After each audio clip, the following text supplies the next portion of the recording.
Testing, testing. Hello, hello, hello. Okay, okay. Oh wait, that's okay. I had the wrong graphic up the whole time. That was the goodbye graphic, not the hello graphic. But hello, chat. For everyone who's spamming me for mini dropsky right now, I apologize. But um, okay. So let me just answer this one, so that way. Dang. Oh, this one's kind of crazy.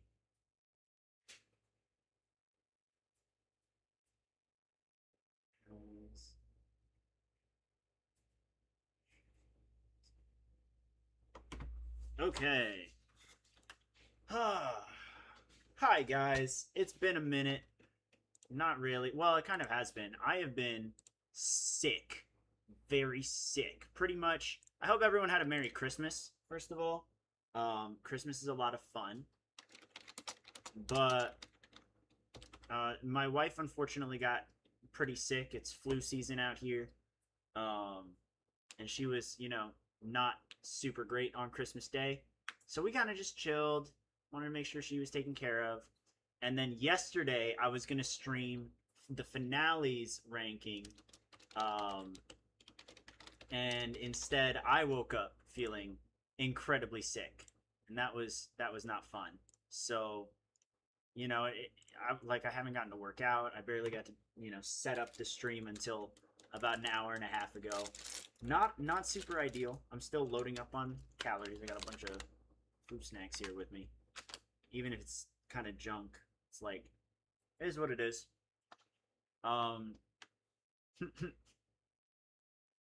But before we start, since I'm doing 2 in one stream, which is not something I normally would do, I'm gonna let you guys pick which one should we do first. Should we do the finales first or the specials? I'll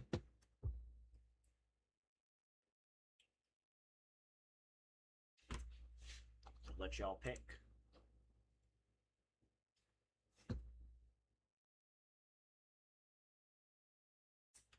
Generally split right now.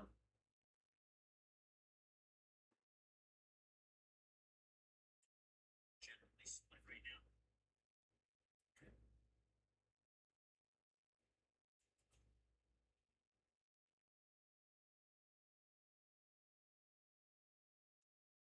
Okay. I use OBS.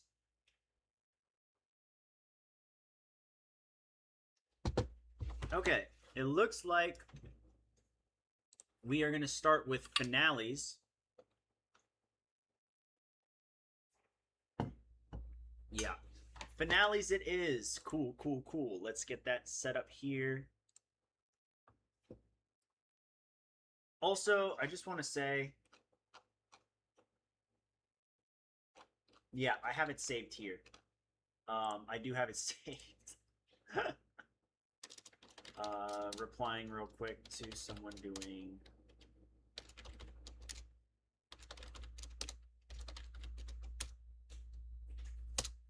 dropsky. Okay, so they're there. They are there. Okay. Oh my gosh, these people won't stop spamming me dropsky things. Shoot. What's the sequence that I put? Okay.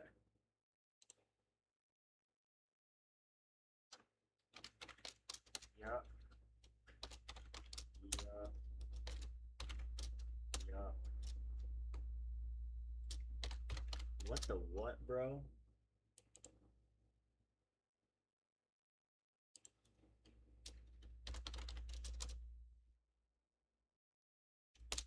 Okay then. Okay, so now that I'm gonna close that out for now, I'll respond to them later. Now we'll do the finales. Yay, guys. Good thing I don't have to worry about Trovsky anymore. Are you going to use a better template for your Google Slides? Yes, it is actually a pretty template this time. It's not just the black screen. Here we go. There were 13 Ninja Warrior shows in 2025 that aired from beginning to end, and I am ranking all 13 of them. It would be 14, but unfortunately, I was not able to get my hands on the Barbados Ninja Throwdown episodes, so I can't really rank them right now. I'll rank them someday. So, children are singing in the streets at your better decision. Thanks so much, Casey. All right. So, first things first, what is a finale? It's just the last rounds of competition that determine the winner of a Ninja Warrior show. All right? It's not including the qualifiers and semifinals. There will be a separate stream that we're going to do tomorrow, which is December 31st for me, in Hawaii at least. Hopefully it's December 31st for most of you still. Where we're going to kind of rank everything that's based off of qualifiers, semis, and finals.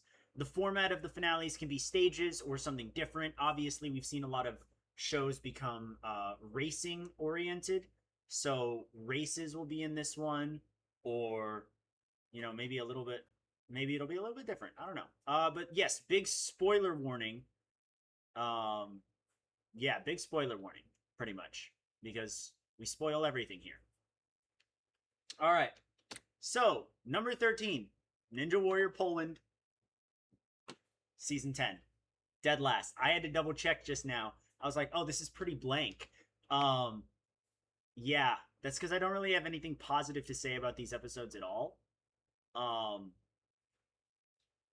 Yeah, that's kind of it. I don't have much nice to say about it. In terms of cons, the format is super confusing to follow.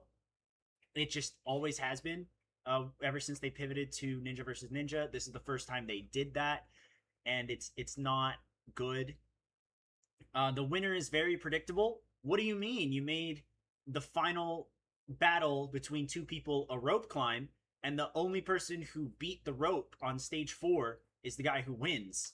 What a shocker. But the courses also get incredibly repetitive. Pretty much, there were 2 different courses that they used for qualifiers and semis, and then they made the qualifier one called Stage 1, which is just the first round of finals, and then the second course for finals was used on the semifinals one. It just was recycled a lot.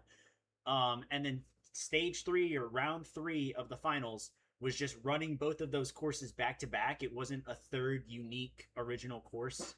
They just made them run both, which is really dumb. And then it's also not a true Ninja versus Ninja. It's not a true Ninja versus Ninja finale. Race for Glory also did this a few years back, where basically for Race for Glory it was 8 people. For Poland 10 it was 10 people. They run 1v1 in side-by-side lanes, but it's for time overall. And the top 2 overall times, not whoever won your race or whatever, would go to the rope climb at the end. And Poland did that, and it was really dumb, because, like, yeah, you could win your race, and it wouldn't matter, because it wasn't fast enough to make it to the rope. It's a really dumb format, especially if you're going to have people racing. You might as well just have... That was 11 and 10. That was 11 and 10. So, yeah.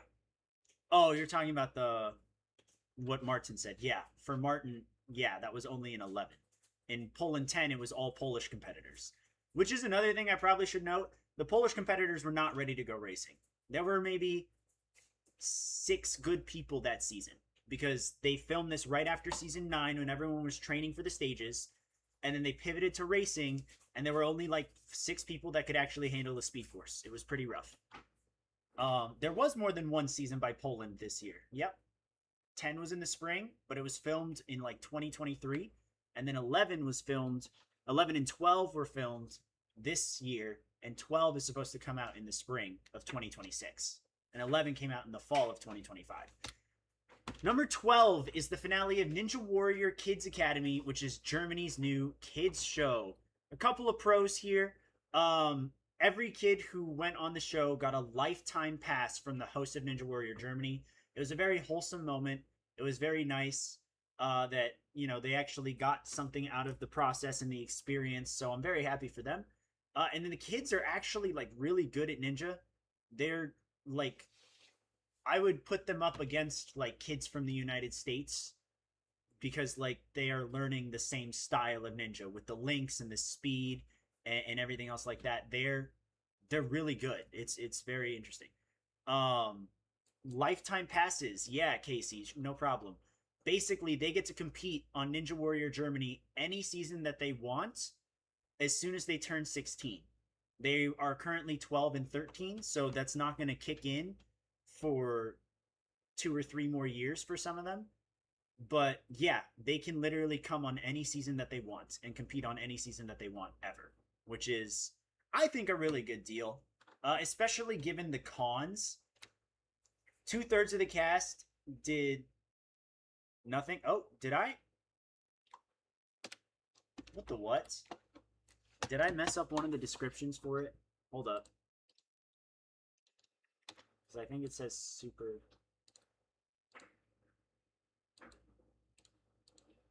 No. No.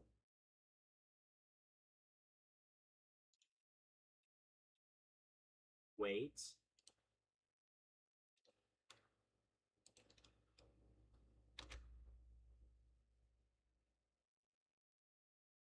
I just copied Akbar's line. What did I say?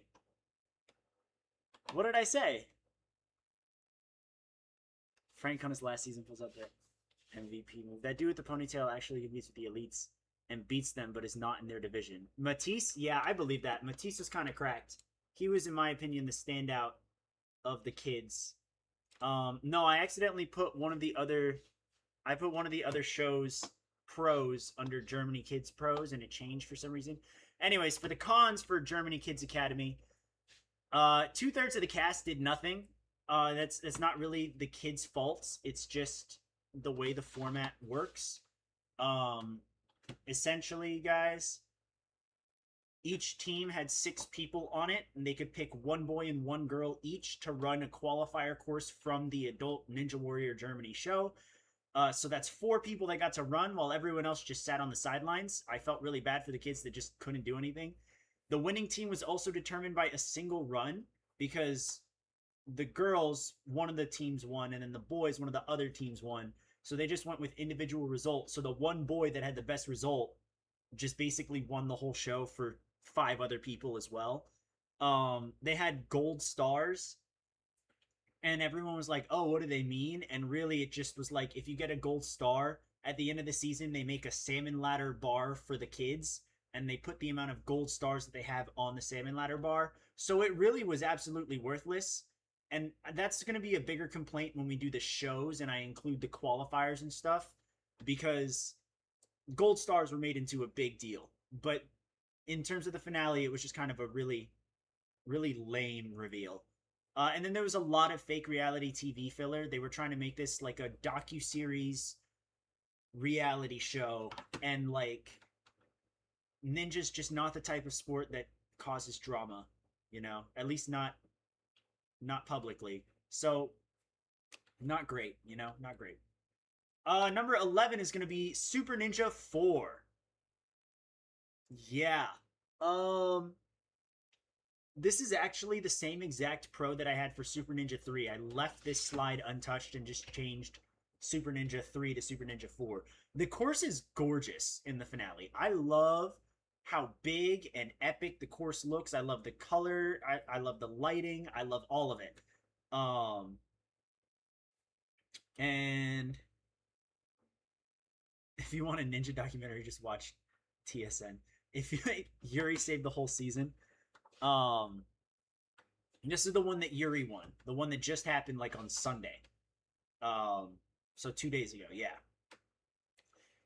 All I really have to say is that, yeah, like, that's it. The cons, oh, wow, I didn't even change. Bro, what is wrong with me today? I could have sworn I changed that detail. Super Ninja 4, there we go.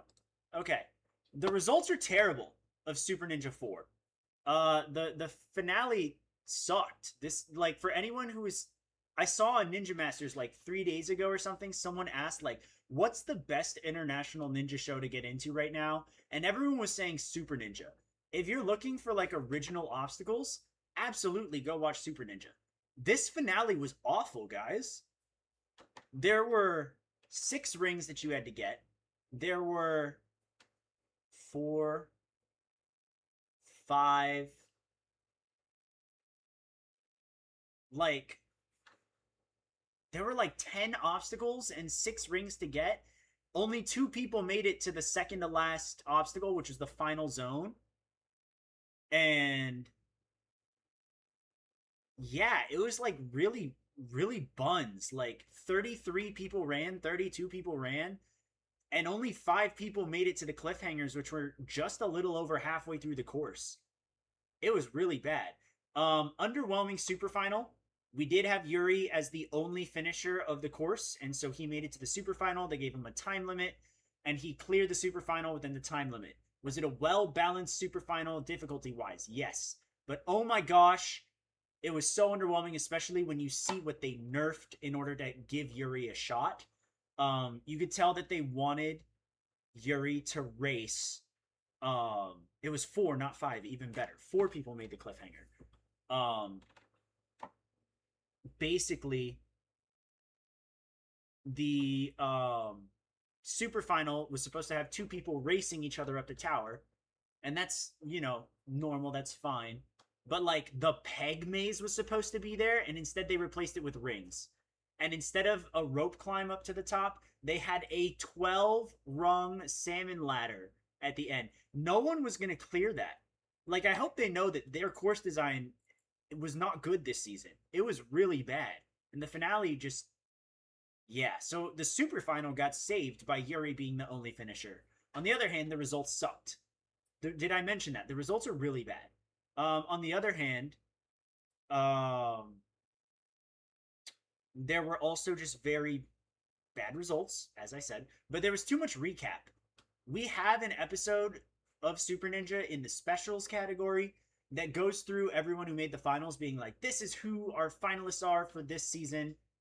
If you missed it, here's what you need to remember. And then they recap it again in the finale just to like fill time up. And like this could have been an hour shorter, both because people were not doing well on this course and because the recap profile pieces could have just been about 15 seconds each, and instead they were another minute, 2 minutes. It was unnecessary. This finale was not good. With that said, number 10 is Super Ninja Kids 2. Yeah, Russia really, I didn't really enjoy the Russian shows this year, in terms of the finales. So Super Ninja Kids 2 is interesting because there are 3 different age divisions on this show. So there are 3 different finales going on in the span of 2 episodes. It's very interesting to see the various ways that the super final can go down, because there were 3 different super finals and 3 different scenarios. In one scenario, it was 2 people racing, but both of them failed, so nobody won in that age division. In another one, it was a traditional race where 2 people raced and 1 person won, so they were the Super Ninja. And then in the other one, there was 1 kid, so they had a time limit for the super final. That's, very interesting. What's up, SK? But yeah, pretty much, it wasn't great at all. The finals courses, all 3 of them for each age division, I think were also very well done. Rolling Log was on there, and it was a doozy for people. Like a doozy. But it was also very cool. And they also had a more reasonable difficulty than season 1's finale. And that reflected in the results, because even if we didn't get too many clears, we did get more deep runs in the course, which I can appreciate. With that said, there were still a good amount of early fails. No, there were not crying kids, not nearly as much as season 1, Topaz. Actually, like, significantly less crying kids this time around.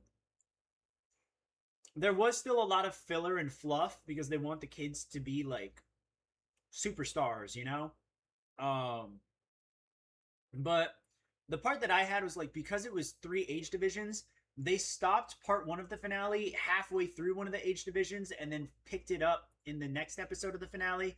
And I thought that was kind of weird. I wasn't really a fan of that. Um, this is significantly better than season one from last year. Oleg won his age division, yes. Um, so the Prokudins kind of swept Super Ninja this year.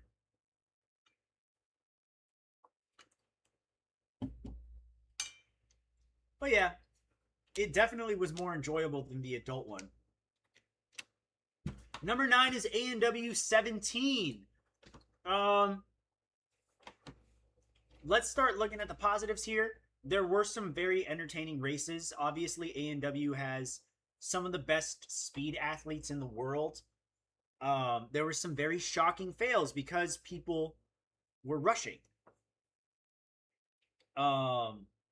People were very much rushing. And they would, it would lead to, oh, wow, like this is very interesting. And then the last two positives, the last two pros, I'm going to give credit to Matt and Akbar and whoever wrote their prompts. There were very high stakes in the group round because of the shock fails, because of the nail biters, because of the heavy hitter matches. And they also did a good job at explaining the format well of the group stages. I could see where this would confuse a lot of people, and I don't disagree, but I think they used a good amount of graphics plus a good amount of commentary from Matt and Akbar explaining what will happen if someone wins or someone loses and blah, blah, blah. I thought that was explained very well. Pretty sure the women were leading at one point in the Taylor RJ group. Yeah, no, that thing was crazy. RJ barely getting through was crazy. Like I said, I think they explained it well. However, I think the editing was just really jumpy, especially in the group stages, going from one group to another, to another, to another, and that was like 3 groups in an hour, and then 3 more in another hour on a different course.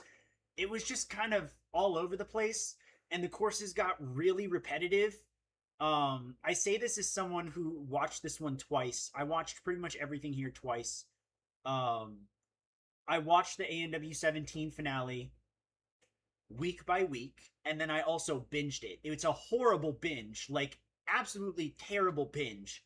And it also really wasn't that enjoyable week to week because the courses were the same for 4 straight weeks. I wasn't rocking with this one. So it's number 9. Number 8 is the one that you guys are all saying that I should have put by now. It's Ninja Warrior Germany, season 10. There were some very shocking fails on this one. That's about all the positives I have to say. Stage 3 of this one absolutely sucked. The final stage was underwhelming because Philip Gothard failed the salmon ladder. I also just believe that they should put the spider climb back on the final stage. They took it away from season 9 because of rain, and they were worried that no one was going to clear because it was raining, and that makes sense. You should put it back now that it's not raining. None of the courses, none of the stages were actually like good. Stage 1 was fine, but even then, heavy metal as your third obstacle of stage 1 is actually crazy. Stage 2 was probably the best stage that was there. I actually didn't hate stage 2, but I also didn't love it. And the final episode drags a lot because it's 15 runs in a 3-hour episode. 3 hours with ads, 2 hours total. And 12 of those 15 runs are on stage 2, which is just really bad for pacing. So, yeah. The Germany 10 finale was not great. I think the stage 1 episode I thought was decent, but a decent episode followed by a bad episode does not lead to a good finale. It ends up number 8 out of 13, just under middle of the pack. Now, number 7 is Taiwan Power King. Taiwan Power King is like a guilty pleasure show of mine, and out of the unlicensed ninja shows, it's up there. There were fast and exciting runs for sure, and it was good pacing. You know, it's the best of the best competitors, and essentially, they didn't make the mistake that Super Ninja did of like rehashing all of the stuff that happened in the season. They just said, this is this person, they did this in the semis, they did this in the qualifiers. Here we go. They're going to run the finals. And so they were very quick and to the point. I really appreciated that. Yeah, overall, like I don't think the finale was anything offensive. At the end of the day, the finale course is the same as the qualifiers and semifinals. So that's a spoiler for you guys, I guess, if you haven't watched it. The course is the same throughout the entire season of Taiwan Power King, but every round of competition, they just buff it. So this was the hardest version of the course, which is nice, but that, that doesn't mean that I'm loving, watching the same course again. Now, if you were to only watch the finale of this season, this wouldn't really be a con. This wouldn't really bother you. You know what I'm saying? But it did kind of bother me. I'm also not really a huge fan of one course determining the winner, because it was just like, you have to get through this course and you have to clear it faster than everyone else. And if you do that, you win.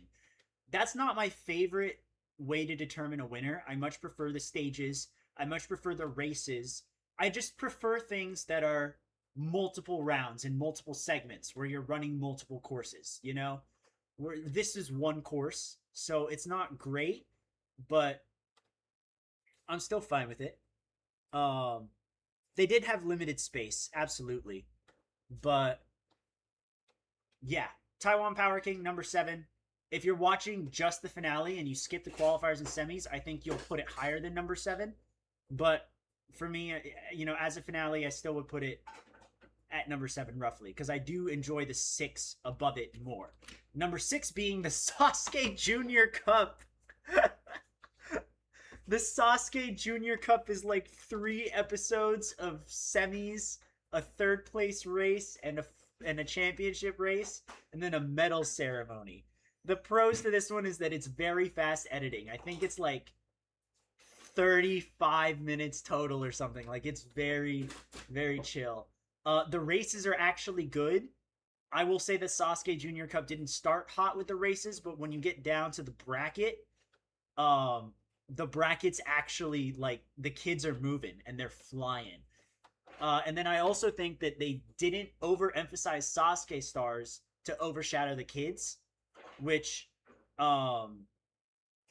yeah, no, I actually, like, quite enjoyed it. My prime example is Hyoki. You guys know that, like, Hyoki's not my favorite in the world because of the amount of screen time he gets. I get pretty tired of seeing Hyoki on my screen.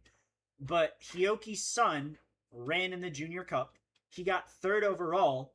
And sure, they cut away to Hyoki reacting to his son, like, doing well and everything else. But the focus was very much on the son still. Like, they treated his son like he was his own competitor and he was there on his own accord. And they balanced that really well. So, credit to them there. The man who has a wife and kids, I know.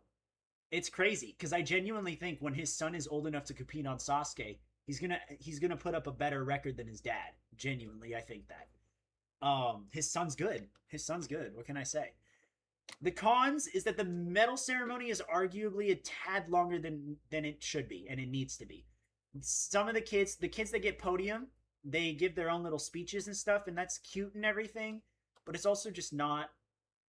It's fine, The other thing is, this is only 4 races, because it's the final 4, so 2 semifinal races, the 3rd place race, and then the championship race. So in terms of action, like, if you're looking for more action, honestly put Taiwan Power King over this. But in terms of, like, fast pacing, easy to watch, get it through, yeah, I'd put it at number 6. I would assume his son wants to compete. I think he said something like that in the Junior Cup, like in one of his profiles. So, yeah. All right. Number 5 is Ninja Warrior Poland 11. Is this largely carried because of the internationals? Yes, very much so. I'm not even going to front. They did make the format a little easier to follow. And overall, the results were better. There were more buzzers. There was more success, largely because the internationals were like half of them. Yeah, the races were better because of the internationals. The results were better because of the internationals. I don't know what to say. The internationals hard carried a lot of this.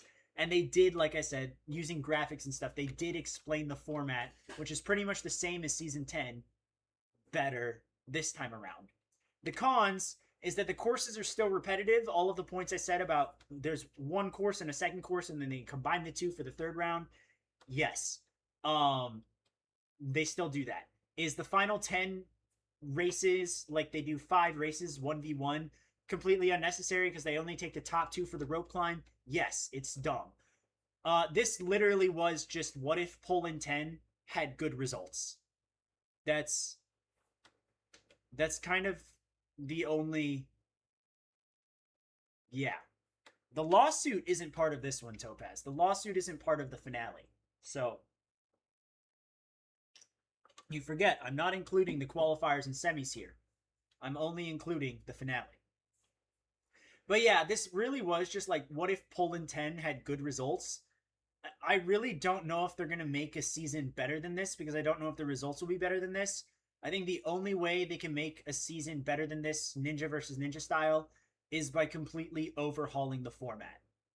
Oh, someone like completely injured their spine falling off the power tower, and there's a lawsuit now because they didn't really give them medical and follow what was in their contract, and the network's trying to sweep it under the rug. That'll be discussed tomorrow when I do the shows, but that's the short version. Yeah, Poland 11 is probably as good as a Ninja versus Ninja Polish season we'll get. Number 4 is Ninja Warrior France Season 9. Lot of pros here. We had a lot of women make it to stage 3. Renee made history as the first person to achieve total victory on 2 different ninja shows. It was a solid spread of results. You had your fair share of stage 1 fails, stage 2 fails, stage 3 fails. And Yoshiyuki, shout out to him, set a new Japanese record. I'm actually going to switch over and rant for a second. So, Yoshiyuki Yamamoto, out of all the Japanese, performed the best. This is the furthest a Japanese competitor has ever gotten on a regular season of Ninja Warrior, period. You know, I guess you could count Indonesia versus the world, but, like, it is technically a versus the world. Essentially, yeah, Yoshi made it to stage 3. He was the only Japanese competitor to make it to stage 3. And it was, like, it was respectable. And he was kind of helping beat the allegations of Iraqi on Vietnam 2. Sometimes I forget that Iraqi was in Vietnam 2. Bruh, so it's not even a pro anymore. Time to delete that pro. I'm dead. You are so right. Iraqi Vietnam 2 making the final is the Japanese record internationally. Nope, never mind. It's not even a pro anymore. But let it be clear that Yoshiyuki Yamamoto failed a nerfed version of the A&W cliffhanger, and people think that he's going to somehow beat the dimension with smaller ledges and motors. I'm just throwing that out there.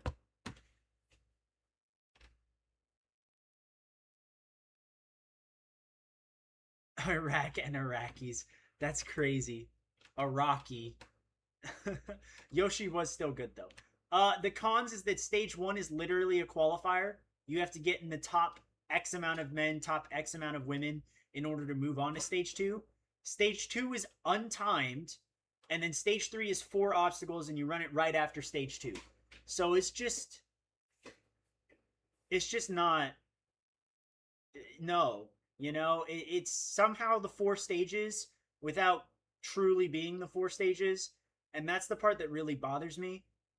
They should have not changed that ever. Ever. Ever. So, moving on. Number 3 is Kunoichi 12. Kunoichi 12 has one of my favorite moments of 2025's Ninja with the passing of the torch which happens on stage 3 after Yuko Mizuno runs. Renee made history by being the first person to win 2 different shows, like to achieve total victory on 2 different shows, 2 different countries. The Kanzen of Ayano was fun. It was very dominant. And stage 3 kind of cooked. I really enjoyed stage 3. Japan making the entire top 3. I know, in terms of finales, you know, it is what it is. In terms of shows, I will say that Japan is not the entire top 3.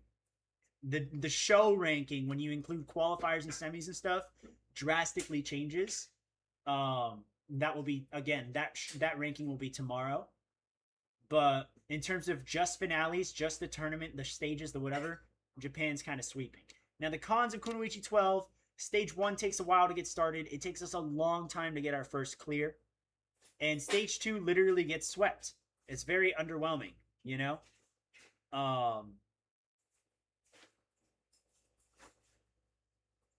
Yeah.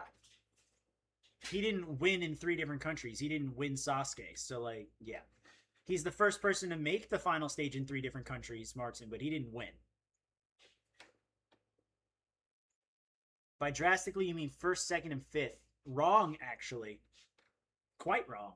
This will be interesting when you guys see it. As in last man standing, I guess, but, like, that doesn't matter. Also, I just want to pull something up here. Wow, you guys are going to see it. Apparently, last year I did this, where I ranked all 2025 ninja shows based off of hype and how excited I was for them. I put Kunoichi 12 as the one I'm most excited for. Guys, look at how correct I was. Please Ayano win. She won. Worried the talent will suck. We got 6 clears on stage 1. I don't care if it's Sasuke Light. That's exactly what the courses were. And Old Lady Mizuno on stage 3 calling it now. I sniped it. I got every single thing right here.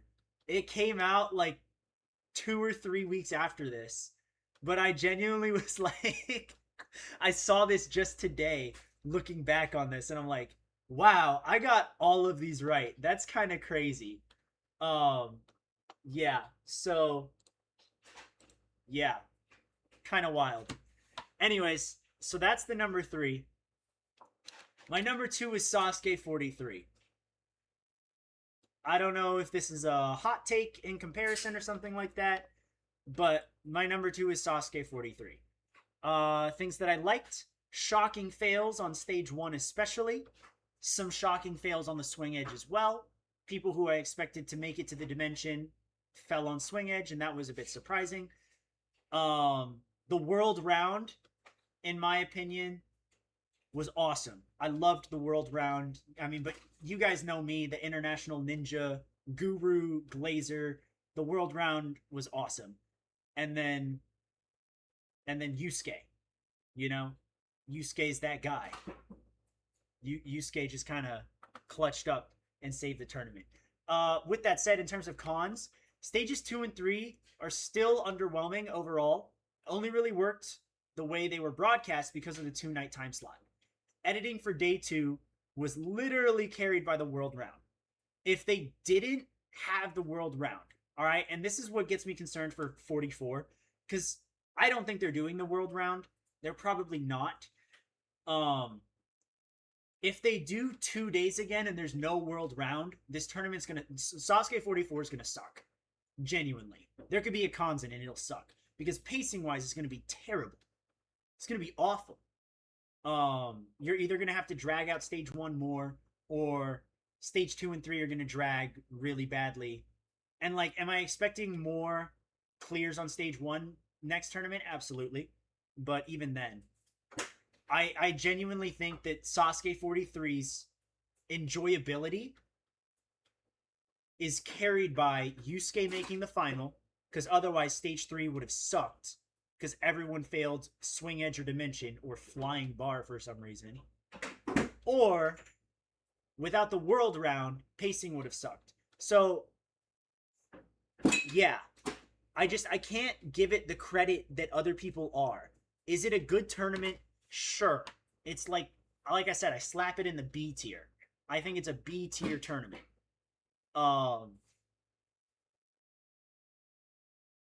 Yeah. It's just not. Yeah, it got saved by a 1 in a million shot that the world round was going to provide good results and stuff. And, like, it did.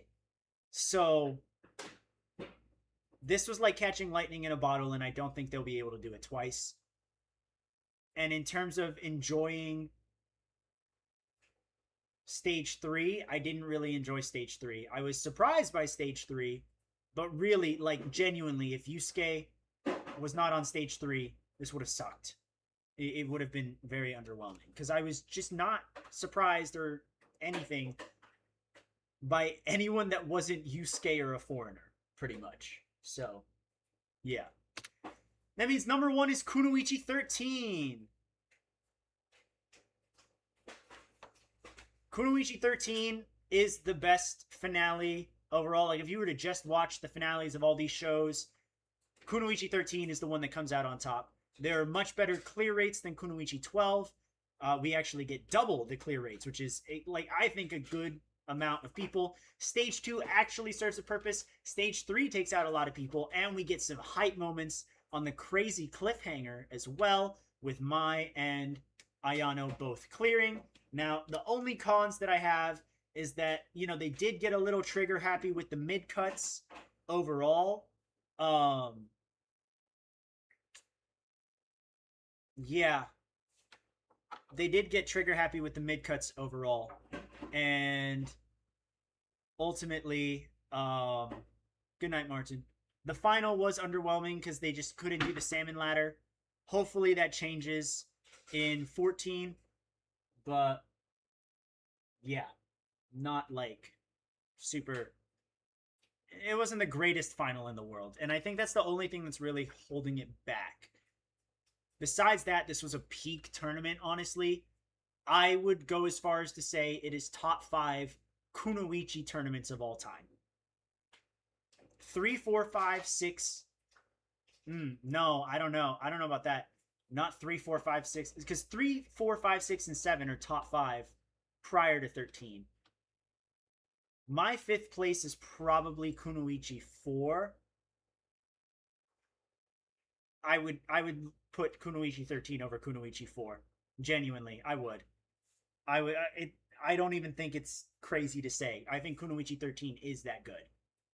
So yeah, that's the ranking of all of the Ninja Warrior finales. Again, this ranking changes up a lot when we get to the shows and we start factoring in qualifiers and semifinals. Like, out of the 13, let me just say which spots are different here. There are 1, 2, 3, 4,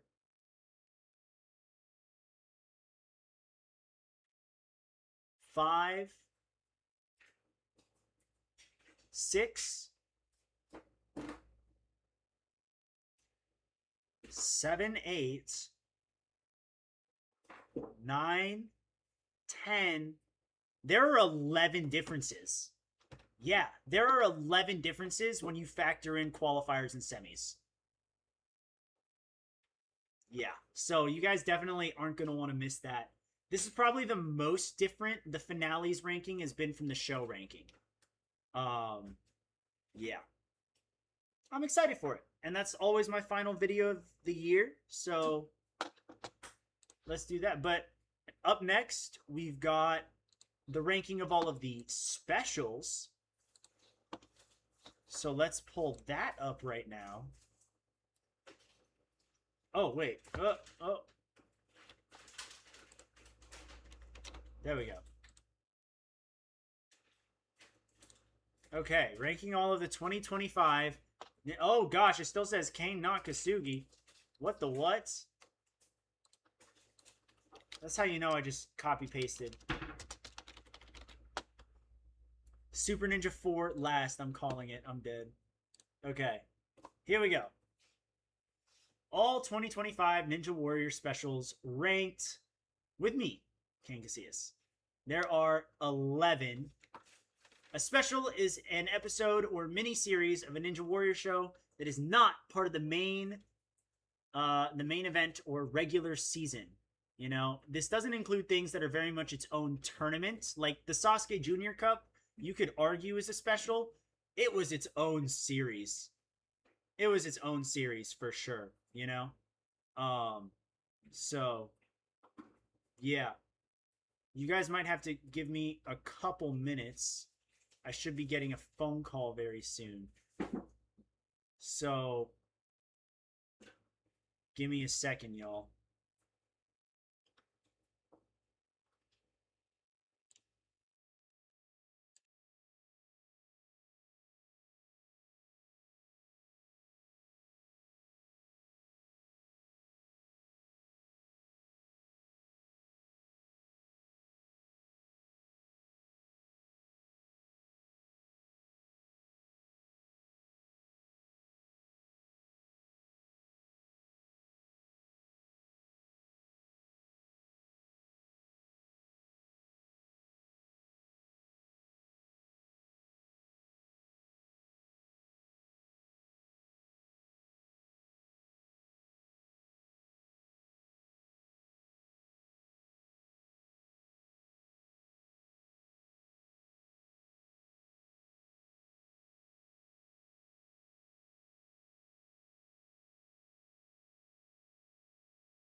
Okay, we're just gonna go until I get the phone call, honestly, because, yeah, I'm not gonna sit around and make y'all wait like that too much.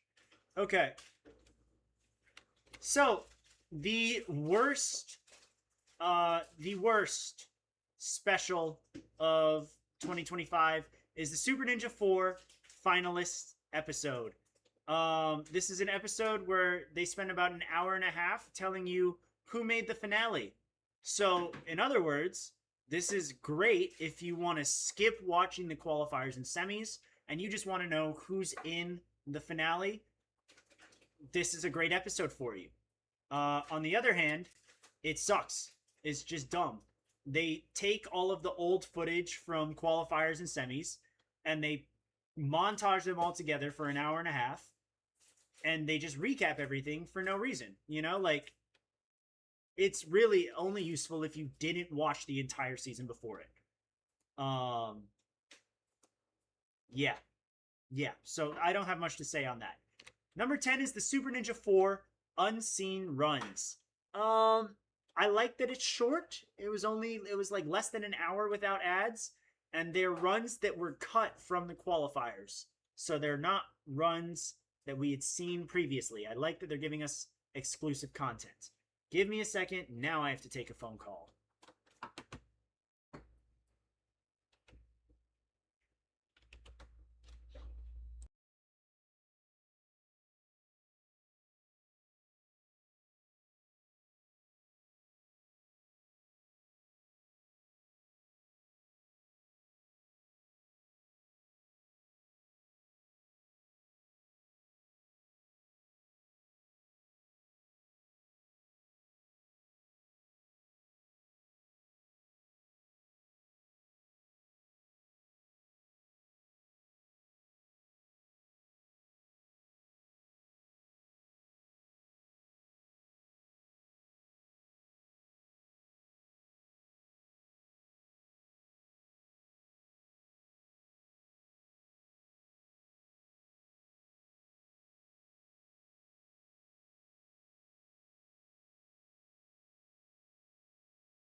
Okay, quick phone call. That was easy. We are back.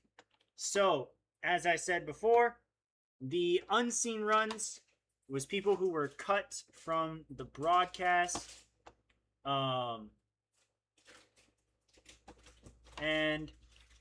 basically the cons is, you know, there's a reason these were cut. No one cleared the second obstacle. Super Ninja, they have rings after a certain amount of obstacles or certain checkpoints or whatnot. And you have to get a ring to be eligible for semifinals. Well, the first ring is after the first two obstacles. And if you're not making it past the second obstacle, you didn't get a ring, you're automatically ineligible for semis. So it would make sense that these guys were cut from the broadcast. This whole thing just kind of felt like the tax write-off equivalent of a ninja episode. It was just like, oh, well, we have these. We might as well show them. We'll make money off of it because people are going to respond to it, you know? Yeah, this probably got millions of views as well. This probably got more views than the entire season of A&W combined. It's kind of crazy. All right, number 9 is the Sasuke 43 Idol Battle. Some of the pros, some of the highlights is that the events for this was significantly better than last year's. I thought they were much better events. The competitors also came more overall prepared and trained and everything. And yeah, that was fun. That was good. I'm just checking here. Can you guys hear me? Yeah, you guys can hear me. Okay, cool. All right, so yeah. Overall, not bad. The cons is that there's a lot of talking, which makes the pacing and the editing really bad. Like, they just kept going and going and going and going and going. And you would get maybe 30 seconds of the actual event, and then 5 minutes of speech. And then 30 seconds of the actual event, and then 5 minutes of speech. The editing of this series made Inui upset. 1 second, guys.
Okay, guys. Sorry. Blah. Anyways, yeah, pacing of this one sucked. Number 8 is Sasuke Hanzo. If you guys enjoyed this one, I understand. I just didn't. This one wasn't good to me. The OCR round was fun, that first episode. And the roster, it was like a good mix of Sasuke and like other Japanese stars and everything else like that. Yeah, Sasuke Hanzo was fine for the first episode. The second episode was not good. Beat Saber as the finale also sucks. And DQing Shingo was dumb. Shingo deserved that buzzer. We could have had a race where Shingo and Yamada each cleared. Like, that would have been sick. Ryohei on a TBS show was a W. Yeah, that was cool. But ultimately, yeah, no. I did not enjoy Hanzo. Because, yeah, half of it wasn't Ninja, like Ninja Gamer just said. And when I'm talking about Ninja Warrior stuff and I'm a Ninja Warrior fan and everything, when half of it isn't ninja and it's backstream, shoot some things and run around a track. That's not fun. And then Beat Saber again, like, yeah. Number 7 is Sasuke Koshin 3, which I'm really surprised isn't last because I feel like it's been dead last or bottom of the barrel all the time. So number 7 out of 11 is like genuinely a new high for them. This is by far the best batch of competitors yet. There was the most talent, the most passion, and the results overall were good. We didn't really have anyone failing monkey bars this year, which is automatically better than literally anything else that we've had in a Koshin tournament. On the other hand, you know, it's still not doing actual Sasuke related things until the end. I just think that you need to do ninja related things to qualify for a ninja thing. It makes perfect sense to me. Even A&W Boot Camp, which I don't really love because it's kind of just Survivor but ninja, you know. The challenges are ninja based. They're course based. They were relay based. These were not until the final round. And it was, yeah, I don't like it. I never liked it. Maybe my next hot take is number 6 being the Kurotora trials of this year, the Black Tiger trials. I am happy for Ugata, and I'm glad that they actually did ninja-related things for their Ninja Warrior show. I've ranted about this before. I've talked about it on stream before, but pretty much they are really sloppy with touch points where you just kind of had to how do I put this? You didn't really have to complete the obstacle fully. Like, I saw someone go down the salmon ladder and they kind of just threw the bar on the bottom rung and let go in the air, like before their feet even touched the ground, to save themselves time. And like, that's not how the Kudari works in Sasuke, so why should that be how it works for the trials, you know? Just because it's a speed course doesn't mean you should be doing, you know, not the end of the moves. And I know I went over this before. I'm going to go over this again with you guys. If you have a box, right, a start platform, a ring, and a finish platform, your obstacle begins on the start platform and ends on the finish platform. When I coach kids, they'll literally grab the last ring and then they'll just kind of drop down. And I'll be like, why'd you let go? And said, well, it was the last ring. I said, yeah, the platform's right there. You failed. And so that's like if they just let that slide in course runs. That's kind of what the Black Tiger trials felt like this year. If they just let everyone kind of grab what they needed to grab and then just drop and grab and drop and grab and drop. And it's just not, I don't think that's very good for actual talent gauging. I also didn't find it that entertaining in that regards as well. I couldn't get past that. And then there was a lot of filler dialogue. The editing of some of these episodes weren't great either. Yeah. I can understand why Inui wasn't happy with some of the editing for these.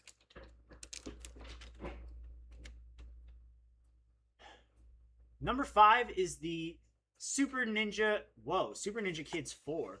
What the what? Not Super Ninja Kids 4. We're not there yet. But the Super Ninja 4 behind the scenes episode. I enjoy behind the scenes episodes. You get to look at different things like the course design, testing the obstacles, the medical stuff when someone's injured, the warm-up area, and what the competitors are talking about or thinking when they're waiting for their course runs. You know, the hosts and everything. You get to see different perspectives, and I really enjoy that. Oh, Inui said he was pissed off about the entire marketing of everything and what's going on the YouTube. So, yeah, he not happy.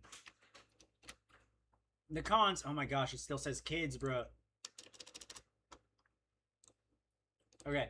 The cons to this one is that this one does kind of drift into a recap of some of the runs. And like, I don't want a recap.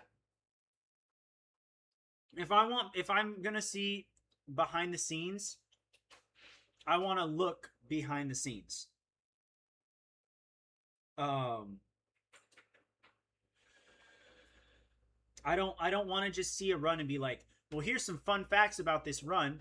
Like, that's cool, but that's what like a lot of the middle of this episode became. And it's just like, I've seen enough recaps, especially from Super Ninja, to where I'd want to, see more of that. Number 4 is the Sasuke 43 trials. These were by far the most entertaining events for the trials ever. And there was a stacked roster of people to root for. However, the pros of Sasuke 43's trials are also the cons of the trials. The events are entertaining. They were not good. There is a difference. Dodgeball as an event is stupid. Pushing a wheelbarrow of water bottles is stupid. Like, there's some really, really dumb stuff. And honestly, the fact that people were getting brought back to the trials, despite being successful in Sasuke in one way or another, is actually really dumb. Obviously, we're going to talk about Imoto as well. And Imoto should not have even been in the trials to begin with, and the fact that he didn't make the tournament afterwards is so much dumber as well. So, there's no way Washimi was in there as well. Oh, also, shout out to the bad editing of episode 1, in the sense that it showed the first group of people doing push-ups for like 40 minutes and then digested through the other 4 groups in about 5 minutes. That was kind of crazy. You really have to get to stage 3 or you're back to trials. Yeah, pretty much.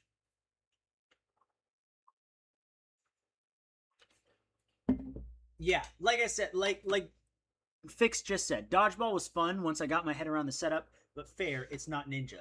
Yeah, they are not good for ninja trials, but they were entertaining. And I had fun watching dodgeball, honestly, like full disclosure. But when you remember that they're fighting for a spot on Sasuke, it becomes a lot dumber. Anyways, number 3 is the Taiwan Power King All-Star Special, taking the bronze medal. The pros to this one, it's short, it's funny, it's harmless, and it gave some love to production. Pretty much, this was a 13-minute special where the hosts picked some athletes from Taiwan Power King and some of the producers or testers or course designers, and they did relay races on the Taiwan Power King course. It was funny, it was goofy, it was super chill, and, it was entertaining. 13 minutes. So, whatever. The cons is that if you're looking for some serious ninja content and something like of substance, this is not the episode for you. This could have been a YouTube video. You could have, you could have just put this on YouTube and used it to like promote the show and market it to a wider audience, and I think people would have enjoyed it. It is enjoyable. It is very enjoyable. So, yeah. But overall, like, I had fun with this one. I think it's a really good time, and I definitely say, like, if you ever have, like, 15 minutes to spare, just go give this a watch. It's fun. You'll smile at the end of it. Number 2 is the Super Ninja Kids 2 behind the scenes episode. Crazy how Super Ninja Kids 2 is so low on the finales list and hits second on the specials list. This is the only episode that they had the special for. I genuinely do enjoy behind the scenes episodes, guys. Because I'm not just like a fan of ninja. I'm a coach. I'm a competitor. I've designed courses. I've reffed things. I like to get into every avenue of the sport, and I like to understand every aspect of ninja. So they actually showed those types of things in this episode, and I thought that was really fun. It also wasn't really recappy. Like, of course, you have to refer to the season to, like, explain things. But overall, like, they were just very much to the point on, like, well, this is how we make sure that the kids are having fun backstage. This is how we make sure that the kids are safe. This is how we make sure the obstacles are safe. Here's some crazy people on the sideline. Here's some things that the hosts were messing up on. It was kind of funny. Um, yeah, no, it was really enjoyable, and it was like an hour long tops. So again, like solid stuff. Mad respect. The cons is that the only reason it's not number one, honestly, is because number one is like a quality episode of Ninja TV that has actual ninja runs and ninja competition. I'm not gonna put this over that. You know what I'm saying? But debatably, you could put this at number one for this year. And I would not disagree with you. I wouldn't be mad at that. You know what I'm saying? Um, Number one, that means, see if you guys remember, because there were a lot of different things that came out this year. It should be pretty obvious, but number one, go ahead and throw it in the chat. What is it? What's it going to be? What's it going to be?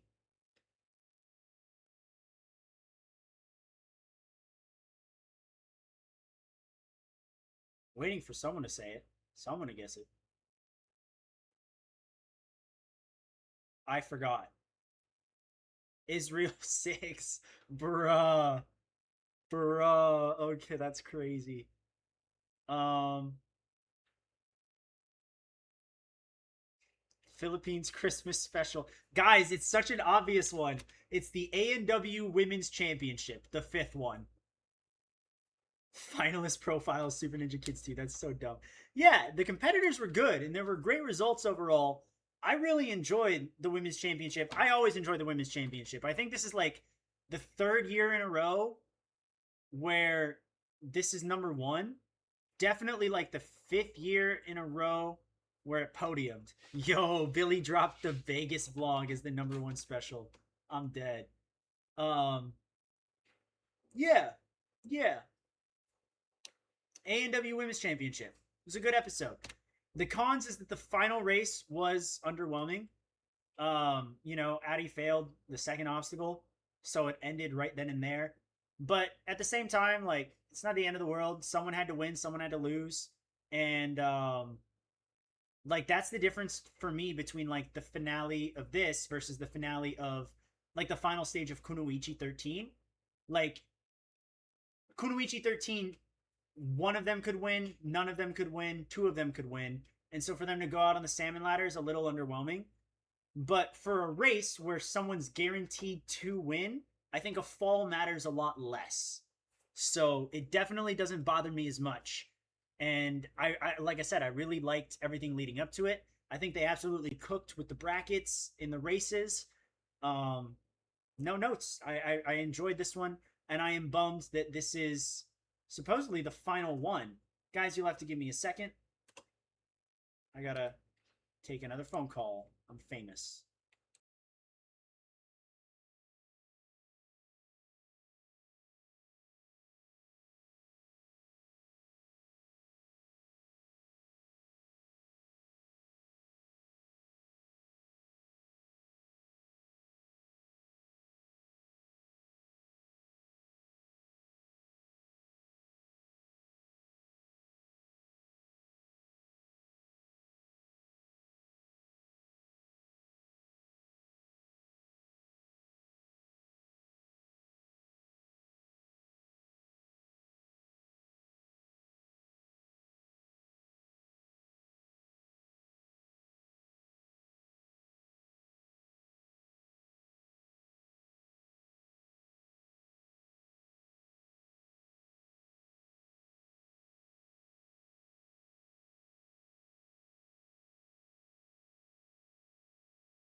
Y'all, I'm just that famous today, apparently.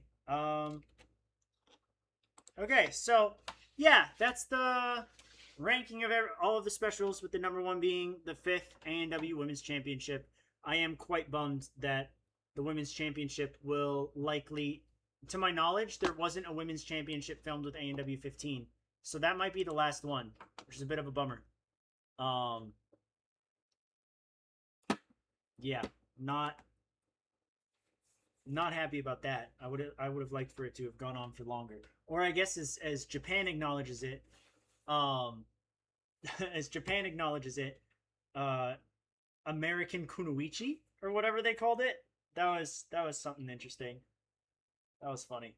Specials I'd make if I were in charge of a ninja show. Okay, let me straighten. Why am I not like centered here? Bruh.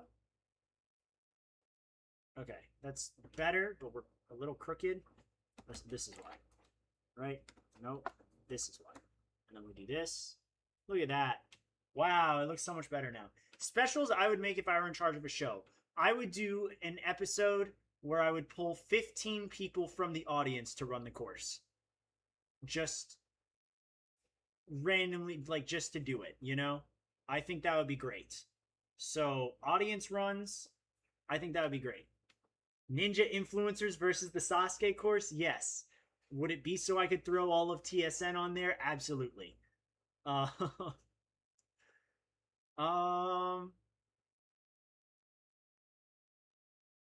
like the women's championship. You can keep that. I would say if you have a last woman standing prize on your show, you don't need a women's championship. That's my personal take. I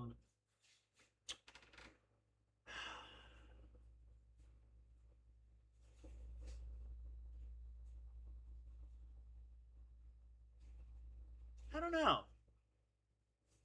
I don't know. It's kind of.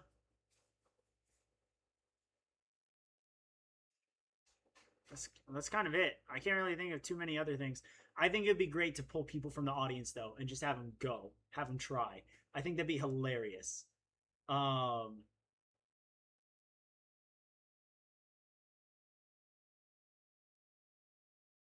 Gosh, yeah. There's not too many others. I don't enjoy the celebrity ones, but I do think it would be good to have like a celebrity fundraiser. Like, yeah. Rephrase. I enjoy Germany's recent celebrity ones because their celebrities are actually trying. Um, Whereas like A&W, like they had someone rowing a boat across a pool. Like, come on now, that was dumb. So, and then I would do versus the worlds. I would just spam a bunch of versus the worlds everywhere. Oh my gosh. Oh my gosh, I would spam so many different international comps everywhere. It'd be hilarious. But yeah. Do you guys agree? Disagree with my rankings? Like them overall? We've got shows tomorrow. Where have I been muted this whole time?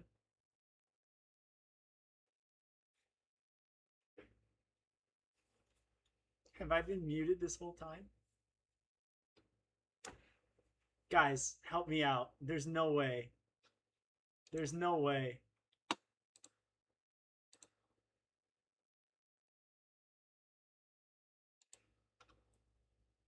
Bruh. Power King Throwdown, Taiwan versus Barbados, Israel versus USA versus Poland versus France versus Japan versus Germany versus Australia. Interesting. Okay, no, I said for the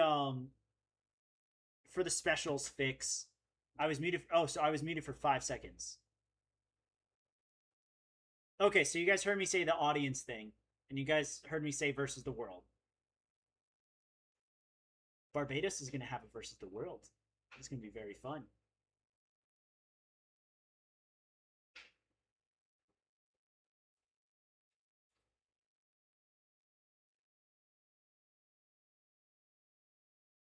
Yeah. But yeah, do you guys agree with my takes overall? With my rankings? Because we got the shows tomorrow where I factor in qualifiers and semis. It's gonna be different. That's for sure. Ooh, you know what? Let me do a quick look at what shows are coming out in 2026 and how I would rank them based off of my excitement. I'm not going to make a big old PowerPoint about it. It's just a lot of work right now. I'm just like, I'm enjoying the vibes here. Okay. So, wow, that's 1, 2, 3, 4, 5, 6, 7, 8, 9, 10, 11, 12, 13, 14, 15 different shows coming out. That's if everything actually happens. Like, I don't think all of these are going to happen. The one I'm least excited for is Kids Academy 2. I don't want to watch another season of Kids Academy. I hope that this actually gets canceled, low-key. Flying Hero, which is China's junior show. It started in 2025, so I know pretty much what I'm getting into. I know the quality level. It's fine. It's not bad. It's just apparently Chinese ninja shows go on for like an entire year for like 40 to 50 episodes. And that part doesn't sound very exciting to me.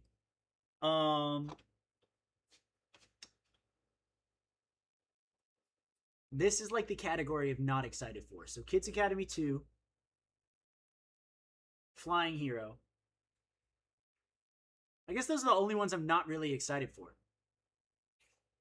Moderately excited for, you know, like kind of sort of excited for. I'm going to say NSC Elimination, which is NSC's boot camp style show.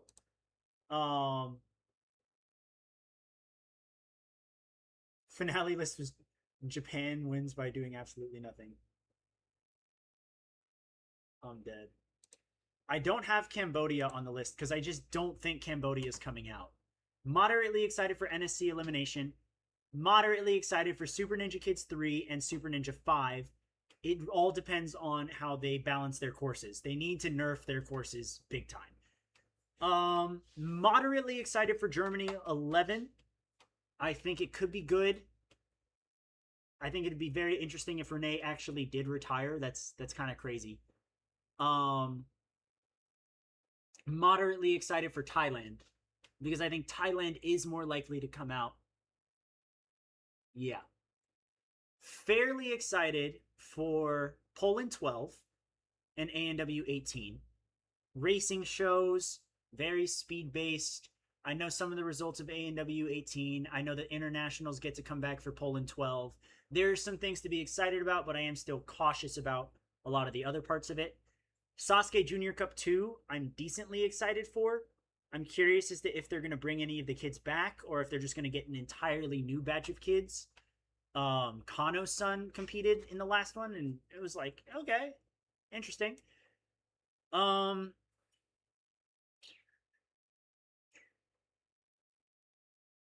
Yeah. I'm trying to think what else is there. I mean, the 5 that I'm going to say the 5 that I'm most excited for. Yes, the 5 I'm most excited for. The 10th anniversary of Barbados Ninja Throwdown. Now that I know that they're being made into episodes, I'm going to get the episodes for you guys. It's going to be a lot of fun. It's the 10th anniversary, and they're doing a versus the world, and I know a couple of other things, so I'm very excited to see what you guys think of it all. I think they're cooking.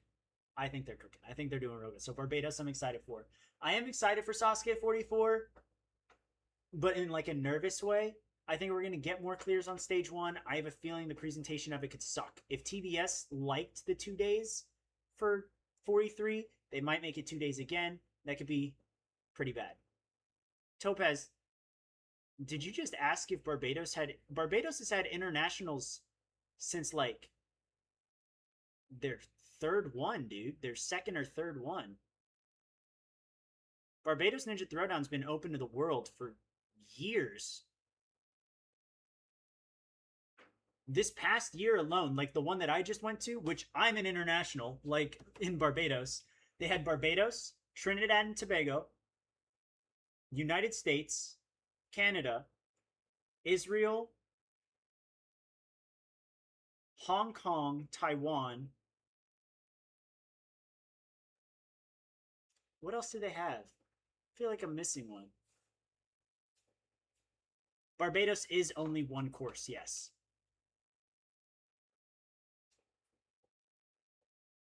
I feel like I'm missing something. But and in the past um they've had Brazil, Germany, Austria, UK, um believe they've had an Australian. The Americans are the most present, but Canada's now bringing their own people. Um yeah, no, they be cooking. They be cooking. This year alone, the countries that I'm hearing that I've heard, I was actually just on a call about it last night. Um the countries that I received, the list of people that I received: Barbados, Trinidad and Tobago. I can't say that right apparently. Trinidad and Tobago, United States, Canada. What country's Dubai in? Dubai is what, the UAE? Yeah, UAE. Crazy.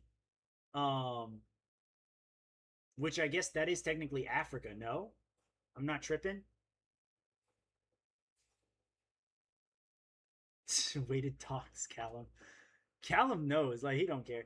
So yeah, Barbados, Trinidad and Tobago, United States, Canada, UAE, supposedly Israel, Australia, Hong Kong and Taiwan might be coming back. Um, and then we're working on more Europeans coming in. There's always room for Europeans. There's always, yeah, no, it's going to be really good. So they're going to do Team Barbados, Team America, Team Canada, and then I think they're doing Team Asia or Indo Pacific, depending on if Australians show up or something like that. And then Team Europe if there is a Team Europe. So, oh, it's still Asia? Dang. Okay. We could do a Team Asia then. We could make Team Asia. Yeah. Um, I don't know. Yeah. When's Germans going to stop being demoralized? Who knows, man? Who knows? But so anyways, Barbados, very excited for. I'm excited for France 10 because it's the 10th anniversary, but also I'm a little skeptical because Renee put up a crazy fast time up the rope. I don't know how they're going to be able to beat that without just outright rigging it. Um I'm cautiously excited for Sasuke 44 because yeah, I'm just like it could either be really good or really bad depending on if it's two nights, blah blah blah. I also think that Sasuke 44 is one of Yusuke's final 3 chances to Kanzen. Um yeah. I think Yusuke, obviously I think we all think Yusuke can Kanzen again, but he's getting older, you know. I think time is running out for him. I think this is the beginning of the end for him, you know. So there's that. Um, and then the two that I'm super excited for: Kunoichi 14 and where is it? And Vietnam 6. I need to get on Vietnam 6, bro. I need to get on Vietnam 6 so bad. I can't wait to see what it looks like when it comes back. And then Kunoichi 14 actually has like storylines and competitors to look forward to, so I'm definitely looking forward to that. After 45, Yusuke is done for cons and conversation. I'm gonna say after 46. I also think that there's a good chance that 45 and 46 happen in 2027 at the same time because it's the 30th anniversary, which I think only makes his odds better. But I think after 2028, he just doesn't have a shot, you know? Um, I do think they need to change the final stage in France, genuinely.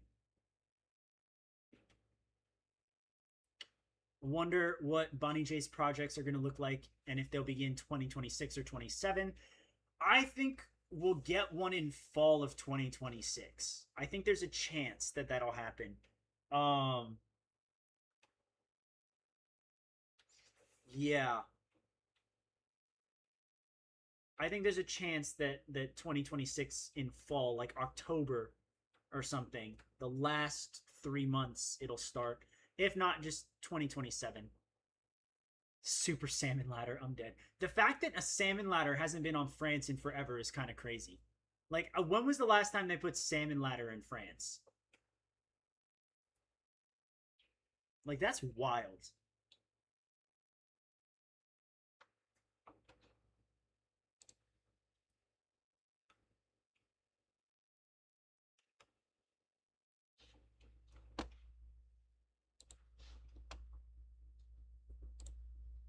Yeah, I've always noticed that. Like, they put cliffhanger in there, they put the warped wall in there, and they just don't have the salmon ladder. Out of like the big three iconic reuse these obstacles every year type of thing, they just don't use the salmon ladder. It's kind of wild.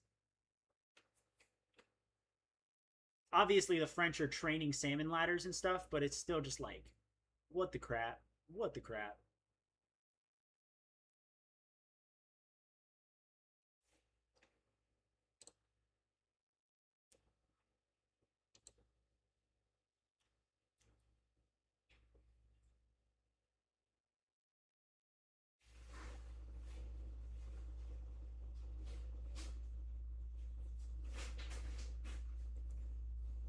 The Japanese have chosen their own fish.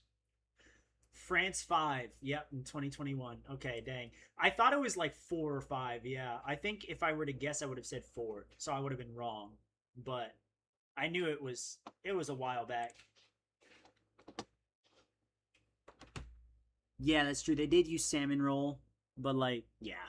Last time they had a salmon ladder specifically. Yeah. Crazy. Crazy stuff. Well, guys, um I think that's going to do it for my stream. Next week I'm in Barbados officially. Next week is probably going to be a little break from streaming so I can like set up in Barbados. That'll be fun. But um thank you guys. I'll see you tomorrow when I rank the shows and yeah, have a good one.